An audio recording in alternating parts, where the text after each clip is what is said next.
చర్చించాల్సిన అంశాలే కాదు, విచారణ చేయాల్సినటువంటి ఇప్పుడు జగన్మోహన్ రెడ్డి గారు ముఖ్యమంత్రిగా ఉన్న 5 ఏళ్ల సమయంలో ఎన్ని సాఫ్ట్వేర్ కంపెనీలు ఆంధ్రప్రదేశ్కి వచ్చాయి, వైజాగ్ వచ్చాయి? వరుసగా చెప్పమంటారు సార్. మైక్రోసాఫ్ట్ ఎవరు సార్ తెచ్చింది? కాగ్నిజెంట్ ఎవరు సార్ తెచ్చింది? ర్యాన్ స్టాండ్ ఎవరు సార్ తెచ్చింది? WNS ఎవరు సార్ చెప్పింది? మీరు ఒక 5 నిమిషాలు టైం ఇస్తే ఇంకా లిస్ట్ మొత్తం తీసి చెప్తా. చెప్పమంటారా? అదాని ఎవరు సార్ చేసుకుంది టెక్నాలజీ పార్క్ తో? మీరు చెప్పండి. TCS తో నేను ఒకటి చూపిస్తాను సార్. TCS తో ఏదైతే ఈనాడు పేపర్ లో ఉంది 2020 TCS మిలీనియం పార్క్ లో వాళ్ళ సెంటర్ పెట్టడం కోసం మాతో ఎంఓయూ చేసుకుంది. ఈ రోజు వీళ్ళు వచ్చి 99 పైసలకు భూములు కేటాయించి TCS మేమే తెచ్చామని చెబుతారు. నేను చూపించాలా జీవో కాపీ ఆల్సో.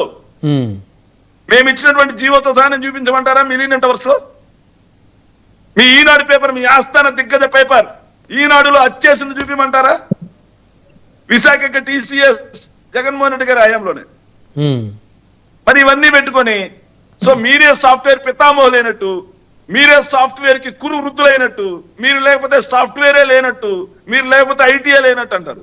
మీరు అంత ఐటీ కురు వృద్ధులు పితామహులు అయితే నేను అడిగాను కదా సార్, మీరు 5 ఏళ్లలో 2014 నుంచి 19 మధ్య 5 ఏళ్లలో మీ ఐటీ ఉత్పత్తులు కేవలం నేను చెప్పినట్టుగా సార్, మీ ఐటీ ఉత్పత్తులు కేవలం 352 కోట్లు అయితే మా ప్రభుత్వ హయాంలో 2120 కోట్లు పెరిగాయి.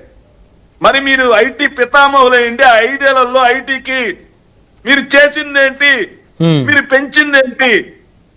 5 ఏళ్లలో చేయరు. జగన్మోహన్ రెడ్డి గారు చేస్తుంటే విధ్వంసం అంటారు. ఇప్పుడేమో భూ సంతర్పణం చేస్తూ విశాఖలో ఏదైతే బకాసురుల భూమిని మొత్తాన్ని ప్రైవేట్ వ్యక్తులకు కట్టబెడుతూ విశాఖను విధ్వంసం చేస్తూ దూసుకుపోతుందంటారా? ప్రజల్లో ఇవన్నీ చర్చ జరుగుతా ఉన్నాయి. ప్రజలే సరైన సమయంలో సరైన తీర్పిస్తారు.